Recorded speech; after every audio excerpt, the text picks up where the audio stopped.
Welcome to Whisper Tales, where every whisper hides a nightmare. 99% of you guys are just watching but not subscribing. If you love spine-chilling horror stories that keep you up at night, then hit subscribe and join our dark journey, because the next tale might be about you. If you've ever been to IKEA, you know the feeling. The sterile calm of a maze made of pastel rooms and perfect lighting. The gentle hum of fluorescent lights. That strange scent, part cinnamon bun, part particle board. To Kate Mendez, IKEA wasn't just a store. It was a break from her real life. She came to the Brooklyn IKEA that Saturday afternoon to escape the apartment she shared with her recently ex-boyfriend, the one who left his folded socks and emotional detachment behind. Kate wasn't even buying anything. She just liked the fantasy, pretending her life was as organized and staged as the showrooms. She wandered through living room essentials, admiring minimalist couches she could never afford, then paused at a staged corner nook called Björnson's Nest. A fake fern, a sleek chair, a throw blanket folded with IKEA precision. Kate sank into the chair and closed her eyes. Then she heard it. A voice. Quiet, but nearby. Exits faster through there. She opened her eyes. No one around. There was a showroom divider. 3 faux bookcases forming a gap, like a passage. Normally, Kate would stick to the arrows on the floor, but something about the shortcut called to her. She stepped through. At first, it seemed like more of the same. Another showroom, this one labeled Kuckin Comforts. Then another. Winter Night Space. Same setup, same lighting, but something felt off. The fake walls were taller here. The lights flickered with a soft, almost imperceptible rhythm. She passed through Frogel Bedroom 1, then Frogel Bedroom 2. Wait. Same bed, same lamp, same red mug on the nightstand, everything identical. Kate paused. Weird. She doubled back. But behind her now was Frogel Bedroom 3. She spun in place. Had she made a wrong turn? Was she looping? There were no directional arrows anymore. No people. No sound, except the gentle hum of the lights and her own soft breathing. She called out, "Hello?" No answer. She took out her phone. No service. Maps couldn't load. No signal at all. Kate laughed nervously. "Okay, calm down. It's just a big store." She kept walking. The next showroom was a living room, labeled Hemlock Life Center. She blinked. This one had a photo of her on the wall. Not just someone who looked like her. It was her, at the beach, from last summer. The exact photo she posted on Instagram, down to the filter. She stared. On the coffee table, her childhood copy of Matilda sat next to a scented candle. Same dog-eared corner. Same torn spine. What the... Kate backed away slowly. She turned, only to see another room beyond it, also titled Hemlock Life Center. This one had a different photo, her with her mom at her graduation. A chipped mug on the counter bore her college mascot. Her legs felt weak. It was her life, recreated in IKEA furniture. She ran, room after room, each more familiar. One had her favorite hoodie crumpled on a chair. Another had her ex-boyfriend's record collection arranged just as they'd left it after the breakup. All under showroom lighting. All perfectly labeled. She finally collapsed onto a chair labeled Clara Lounger, steel gray. Her chest heaved. What the hell was happening? The lights above dimmed, then flickered. She stood up slowly. A voice echoed through the space, not overhead speakers, not human. It came from everywhere at once. "Customer 1, welcome back." She froze. Return process initiated. Then the fake walls around her began to shift. Slowly at first, then faster, like an automated system reconfiguring. Rooms slid past each other, hallways retracted, shelves extended. The furniture moved, the space was alive. Kate darted through a narrowing hallway, dodging closing walls, leaping over staged rugs and displays. A sign slid from the ceiling. Exit ahead, 100 feet. She sprinted toward it. Another sign appeared beneath it. Return line, no refunds without receipt. She reached the exit, but instead of automatic doors, there was a mirror, floor to ceiling. It showed her reflection, except the version in the glass wore different clothes. Her high school soccer uniform. Mirror Kate stepped forward and smiled. Kate stepped back. Mirror Kate raised her hand and waved, fingers curling in reverse. Then her reflection kept walking, moving past the edge of the mirror toward her. The mirror began to ripple. Kate turned and bolted. She ended up in children's beds and play. Too small furniture, bunk beds, soft animal toys staring from shelves. Her breath fogged the cold air. The temperature had dropped drastically. On the far wall, a drawing of her as a child. Crayon on butcher paper. Sloppy handwriting that read, "Kate's room, no boys." She remembered that sign. She'd made it when she was 8. On a nearby shelf, a birthday card. From her dad. He died 3 years ago. This wasn't IKEA anymore. This was memory, repackaged in Swedish modularity. She stepped into the next room. Another version of her was waiting.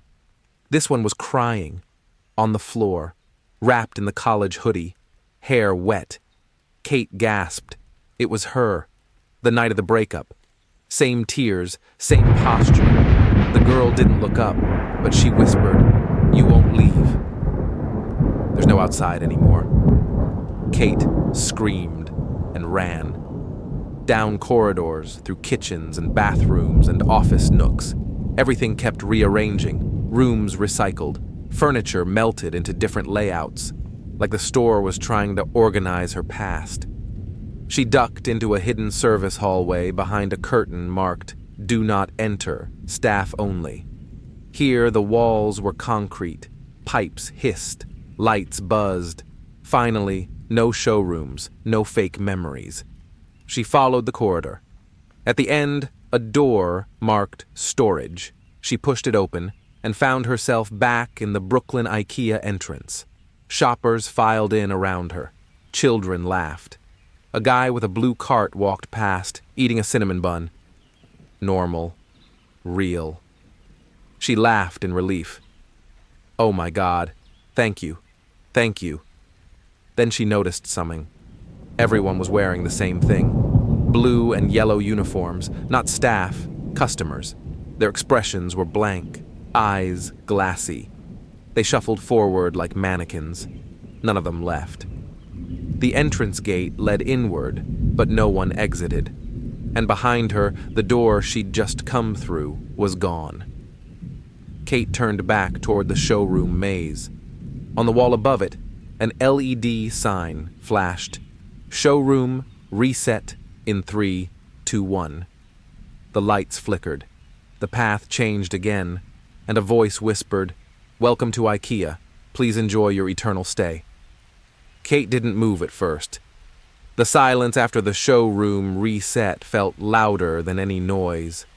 A soft, ambient hum, barely audible, reverberated through the air like a breath held in a massive throat.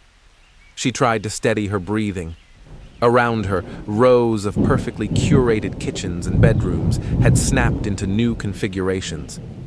Gone were the personalized scenes from her past. Now it was generic again. Back to the curated perfection of IKEA, a fake home that had never been lived in, polished until sterile. She took a cautious step forward. The floor creaked. And then she heard footsteps, not hers. Software barefoot. She ducked behind a love-back and coffee table and held her breath. A figure walked past. It was a woman. Same height, same building Kate's breath caught. It was her, or at least another version. This one looked disheveled, mud-smeared knees, matted hair, wild eyes darting around like a rabbit in a snare. She muttered to herself as she shuffled forward, arms hugging her sides. Kate waited until the double of her disappeared down an aisle, then cautiously emerged. "Okay," she whispered. Nope, not happening. I just need to find a service phone, a stairwell, anything." She turned and found herself facing a new hallway. Above it, a freshly installed sign read, "Clearance level, one way only." No choice. She walked in. The hallway didn't feel like part of the store. The walls were unfinished drywall, the lights flickering and spaced far apart. Occasionally, she'd pass a lone item on clearance, a warped dresser, a cracked lamp, a child's chair with one leg missing. Each had a tag.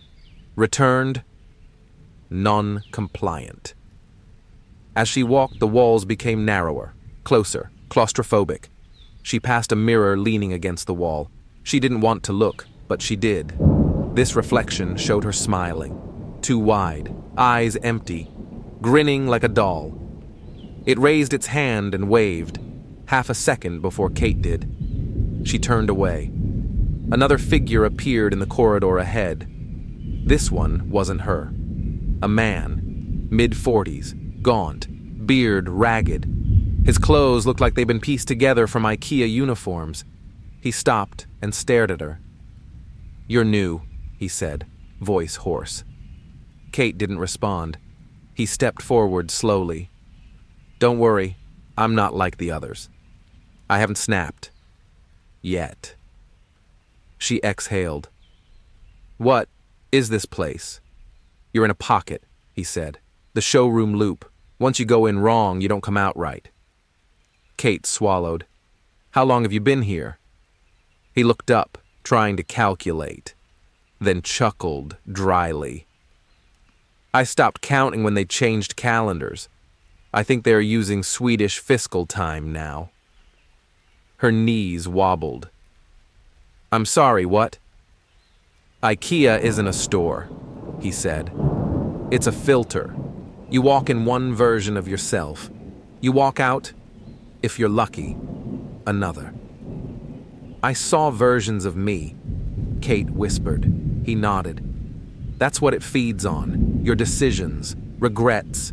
It reorganizes your choices, your personality, tries to find the best fit for the product." "What product?" "You," he said simply. "We're the furniture now." He gestured for her to follow.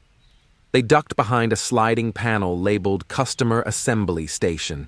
Inside was a cramped bunker of discarded mannequins, flickering LED panels, and bags of Swedish meatball-scented potpourri. Others were there too, 5 or 6 people, dirty, pale, some twitching, others vacant-eyed. A teenage girl named Lucy stared at the wall, muttering, "The exits are decorative. Don't follow the lights." They lie. A man in a yellow polo was rocking back and forth. "I was only here for curtain rods. Just rods." Kate turned to the man who let her in. "What's your name?" "Used to be Alan," he said. "Now I'm SKU 843B. She blinked. "I'm joking," he said. "Sort of." Alan crouched beside her. "Every so often the showroom resets. We've mapped some of it. There's a service corridor near the warehouse. If you can make it during a soft reset, you might find the door." "What door?" "The real exit, but only one of you gets to leave." She stared at him. "Only one?" she echoed. "Every version of you that's ever stepped foot in this place is here," he said. "Most are unaware, some go mad, others adapt, but only one you can exit at a time. It's like a return policy, only one refund per receipt." Kate laughed nervously. "That's insane." Yeah, he said. But so is an endless IKEA that feeds off your identity. She spent what felt like hours in the bunker. Time warped here. The lighting dimmed without warning. Occasionally, alarms would buzz, and the store's layout would shift again. Walls sliding, furniture rearranging. They called it re-merchandising. Each time, they lost someone. One girl named Elise went to look for water and never came back. Just vanished. At one point, a Kate walked by their bunker, but it wasn't her Kate. This one wore a pristine red dress, carried a clipboard, and walked with purpose. Alan whispered, "That's Manager Kate." What? She found the control room, rebooted herself, took over part of the upper floors. Doesn't remember she's still trapped. Thinks she works here. Kate's throat tightened. "Can I talk to her?" Alan shook his head.